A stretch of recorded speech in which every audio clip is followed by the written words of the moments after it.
Bonjour bien-aimés et soyez la bienvenue ce matin à cette dévotion matinale du vendredi. Soyez bénis, soyez abondamment bénis ce matin. Vous qui nous suivez constamment, patiemment, avec persévérance, que le Seigneur Dieu Tout-Puissant vous bénisse et vous accorde sa grâce au nom de Jésus-Christ de Nazareth. Ce matin, nous allons lire dans le livre de Colossiens 1, à partir du verset 13 au verset 20. La Bible dit ceci: Il nous a arrachés du pouvoir des ténèbres et nous a fait passer dans le royaume de son Fils bien-aimé. Ici, c'est le Seigneur Jésus-Christ, n'est-ce pas, au travers de qui nous avons été arrachés du monde des ténèbres. Il faut être conscient que nous étions dans les ténèbres.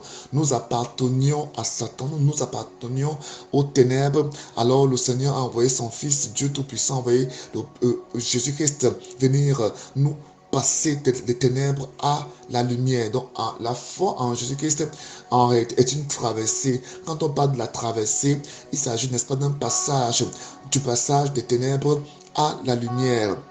C'est ce que Jésus-Christ a fait. Il dit qu'il nous a arrachés. Vous voyez ici que Dieu utilise un verbe fort, le verbe arracher. Donc là où tu es là, tu as été arraché. Satan, les démons, les puissants des ténèbres n'ont aucun pouvoir sur toi parce que tu as été arraché de leurs mains. Tu as été arraché de leurs mains. Tu as été arraché de leurs mains. C'est ça qui est écrit dans Colossiens chapitre 1, verset 13 à 14. Il dit: il nous a arraché du pouvoir des ténèbres et nous a fait passer dans le royaume de son Fils bien-aimé. Verset 14.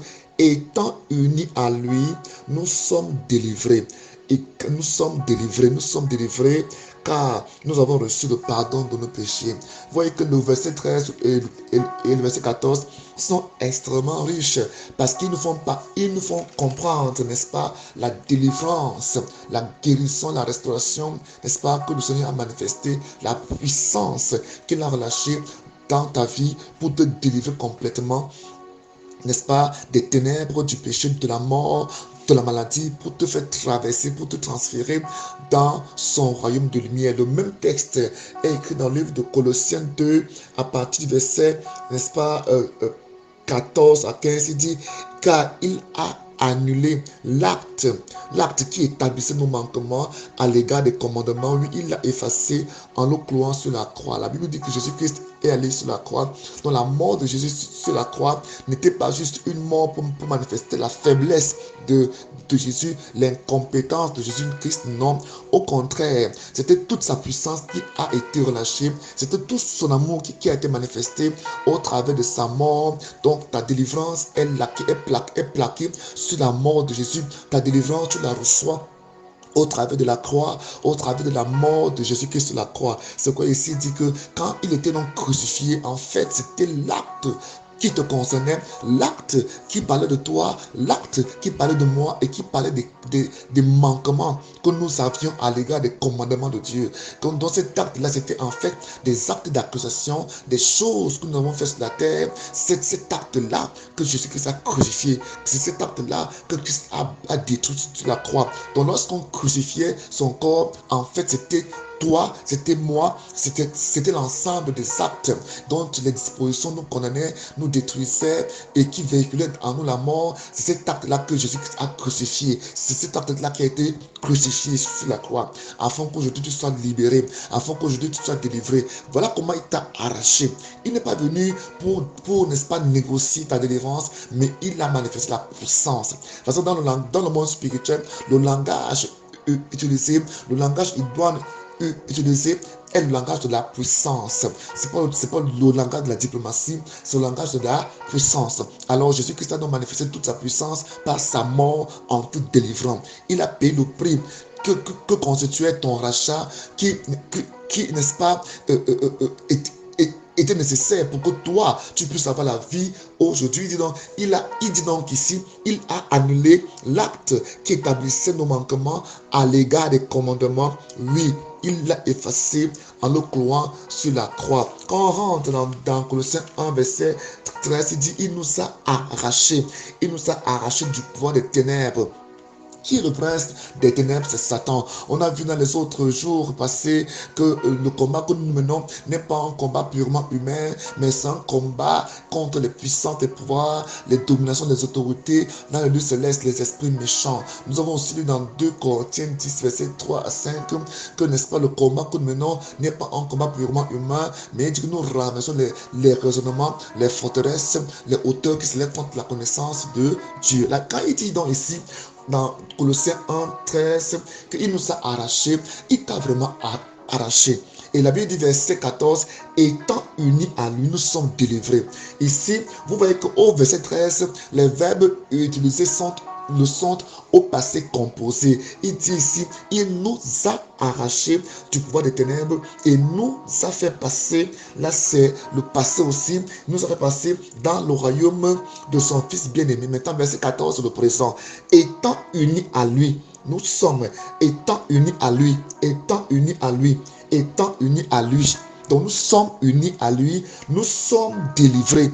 C'est ce qui est écrit ici. Là, c'est le car nous savons reçu le pardon de nos péchés. Dans notre délivrance, nous le manifestons par notre unicité à Christ, par notre unité, par notre union, dans notre communion avec le Seigneur. Donc nous recevons cette délivrance-là. Nous recevons l'ensemble des grâces, des bénédictions que Christ a relâchées à la croix pour nous au travers de notre union. C'est ça qui écrit au verset 14. Il dit, étant unis à lui, nous sommes délivrés. Verset 13 et verset 14 à 15 de Colossiens 2 nous dit donc que, car il a annulé l'acte qui établissait nos manquements. Donc là où tu es maintenant, là où vous êtes maintenant, tout acte qui établissait vos manquements a été détruit depuis très longtemps. Cela a été détruit depuis très longtemps. Donc Satan n'a aucun pouvoir de venir avec, n'est-ce pas, sa culpabilité, de venir avec ces accusations, de venir avec ces condamnations pour te détruire. Voilà pourquoi, lorsque tu reçois Jésus-Christ, toutes ces accusations-là tombent en lambeaux, tombent en décrépitude, n'ont plus de pouvoir sur toi, parce que, n'est-ce pas, l'œuvre que Christ a accomplie dans ta vie, tu la reçois par ton unité, par ta communion, par, n'est-ce pas, ta relation avec lui. Voilà pourquoi, lorsque, n'est-ce pas, la Bible dit que le nom de l'Éternel, le nom de Jésus-Christ est une tour forte. Le juste qui s'y réfugie se trouve en sécurité. Amen. Donc ce matin, il faut que vous puissiez, n'est-ce pas, recevoir Jésus-Christ et accepter, comprendre que Jésus-Christ est ta délivrance, il est ton salut, il est ta guérison. C'est en Jésus que tu peux trouver refuge. C'est en Jésus que tu peux trouver la paix et la joie. C'est en Jésus que tu peux trouver la stabilité. Et tu dois continuer à cultiver ta communion, ta relation avec le Seigneur Jésus-Christ, parce que c'est dans ton unicité, dans ta communion avec lui, que tu pourras, n'est-ce pas, expérimenter, que tu pourras manifester tout ce qu'il a fait dans ta vie comme délivrance, comme restauration. Verset 14, il dit, car il a annulé, n'est-ce pas, l'acte qui établissait nos manquements à l'égard des commandements, lui, il l'a effacé en le clouant sur la croix. Verset 15, là, il a désarmé toute autorité, tout pouvoir, en le donnant publiquement en spectacle quand il les a traînés dans son côté triomphal après sa victoire sur la croix. Il a détruit qui? Il a, n'est-ce pas, dépouillé qui? Qui est-ce que Jésus-Christ a-t-il désarmé?